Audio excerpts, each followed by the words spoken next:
జై శ్రీరామ్. అందరికీ నమస్కారం. వెల్కమ్ టు న్యూస్ అఖండ. నేను మీ కస్తూరి శ్రీధర్. మిత్రులారా, మన దేశానికి సంబంధించినటువంటి ఎగుమతులకు సంబంధించిన ఒక అద్భుతమైన ఒక ఇంపార్టెంట్ ఒక ఇంట్రెస్టింగ్ న్యూస్ అయితే తీసుకొచ్చా. న్యూస్ చూడండి, ఖచ్చితంగా మీకు నచ్చుతుంది. ఓకేనా? ఆంజనేయ స్వామి లాగానే ఇప్పుడు ఆంజనేయ స్వామికి ఎంత బలమా, కానీ పెద్దవాళ్ళు చెప్తా ఉంటారు ఆయన బలం ఆయన కూడా బాగా తెలియదంట. ఆ విధంగా మన భారతీయులకు మన బలం కూడా తెలియదు అనమాట. ఎవరైనా వచ్చి చెప్తే తెప్పించి మన గురించి మనం పెద్దగా అయితే అంచనా వేసుకోలేం. ఇన్నాళ్ళు కూడా మనల్ని ముందుండి నడిపించేటటువంటి వాళ్ళు లేక మన భారతదేశం డేలా పడిపోయింది. అప్పట్లో మనకు మన భవిష్యత్తు మీద పెద్దగా అయితే ఆశలు ఉండేవి కాదు. ఏదో జరుగుతుందంటే జరుగుతుంది, పోతుందంటే పోతుంది, ఏదో బండి దొల్లేస్తున్నాం.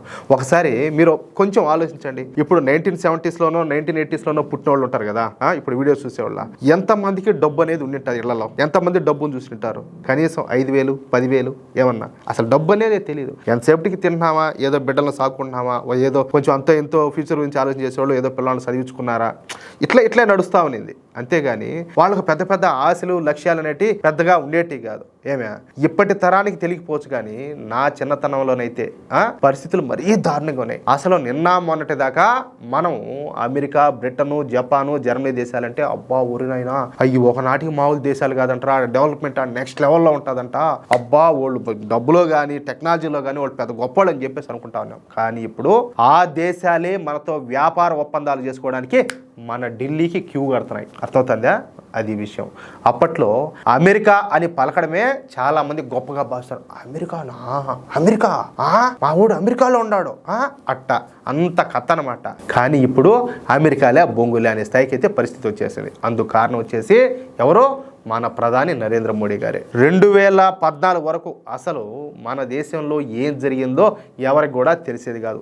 దేశం మొత్తం కూడా స్కాములతో అవినీతితో నిండుకుండల. అబ్బా మొత్తం అన్ని స్కామ్లే ఆ మారిగా ఉంటుంది అనమాట, నిండుకుండ మాదిరా. ప్రస్తుతానికి మోడీ గారు కేంద్ర ప్రభుత్వ స్థాయిలో అవినీతిని చాలా వరకు లేకుండా చేయగలిగినారు. ఎక్కడైనా లోపాలు జరుగుతూ ఉండొచ్చు, ఎక్కడైనా తెలియకుండా జరుగుతూ ఉండొచ్చు, కానీ వేలెత్తి చూపించే స్థాయిలో అయితే ఎక్కడా కూడా లేదు. నాకు తెలిసినంత వరకు అయితే దేశంలో అభివృద్ధి అయితే జరుగుతుంది, సంపద సృష్టి అయితే చేయబడుతుంది. ఇప్పుడు యువతలో కూడా తమ భవిష్యత్తు మీద ఆశలు అయితే కలుగుతున్నాయి. మంచి ఆలోచన ఉన్నటువంటి భారతీయులు బయట దేశాలకు పోకుండా మన దేశంలోనే చిన్న చిన్న పరిశ్రమలన్నీ కూడా పెడతారు. అర్థమవుతుందా? ఇక మంచి ఫైర్ ఉన్నటువంటి మన భారతీయులు అయితే మన దేశంలో స్టార్టప్లను ప్రారంభిస్తారు. స్టార్టప్లు అంటే అంకుర సంస్థలు అని చెప్పేసి అర్థం అనమాట. ఈ స్టార్టప్లను స్థాపించడానికి సృజనాత్మకత అయితే కావాలా. గత 10 సంవత్సరాల కాలంలో మన దేశంలో 1,20,000 స్టార్టప్లు పుట్టుకురావడమే మన దేశంలోని యువకుల సత్తా ఏంటో చూపిస్తుంది ఇక్కడ. అది మన పవర్. ఇక వ్యాపారం విషయానికి వస్తే ఇప్పుడు మన దేశంలో వివిధ రకాల వస్తువులను, ఆటోమొబైల్ పరికరాలను, వ్యవసాయ ఉత్పత్తులను, ఫార్మాస్యూటికల్స్, అదేవిధంగా డిఫెన్స్ లాజిస్టిక్స్, ఇతర పరికరాలను అయితే తయారు చేస్తారు. మరి మన దేశంలో తయారవుతున్నటువంటి ఈ ఉత్పత్తులన్నింటికి కూడా మార్కెట్ చూపించాల్సిన బాధ్యత ఎవరిది అంటాలే? కేంద్ర ప్రభుత్వం మీదనే ఉంటుంది కదా. అందుకే నరేంద్ర మోడీ ప్రభుత్వం అమెరికాతో ప్రధానంగా 22 విభాగాలలో ఒప్పందం చేసుకుంటున్నారు. వీటిలో నేను ఇందాక చెప్పినటువంటి ఆటోమొబైల్ పరికరాలు, ఫార్మాస్యూటికల్స్, ఐరన్, స్టీల్ వంటి ఉత్పత్తులు కూడా ఉన్నాయి. ఇక అమెరికాలో ఈ 22 విభాగాల పరిమాణం ఎంతో తెలిసిన అక్షరాల $2,285.6 బిలియన్ అన్నమాట. అంటే మన దేశ కరెన్సీలో అక్షరాల 196 లక్షల కోట్లు. మీరు ఏంటది నిజమే. మనం అమెరికాతో కుదుర్చుకుంటున్నటువంటి ఈ 22 విభాగాల ఈ వ్యాపార పరిమాణం వచ్చేసి అక్షరాల 196 లక్షల కోట్ల రూపాయలు. ఇన్నాళ్ళు కూడా ఈ అమెరికా మార్కెట్ను చైనా 30%, మెక్సికో వచ్చేసి 35%, కెనడా ఒక 25% దొబ్బితిన్నాయి. మిగిలిన అన్ని దేశాలు కలిపి కేవలం 10% మార్కెట్ మాత్రమే మిగిలి ఉంటుంది. నిజానికి ఈ మెక్సికో కావచ్చు, కెనడా దేశాల్లో పరిశ్రమలు పెట్టింది కూడా చైనానే. ఒక వస్తువును మొదట చైనాలో తయారు చేసి వాటిని మెక్సికోకో లేకపోతే కెనడాకో తీసుకొచ్చి అక్కడ అసెంబ్లింగ్ చేసి వాటిని అమెరికాలో అమ్ముతా ఉన్నారు. అంటే లాభం ఫైనల్గా అందేది ఎవరికి?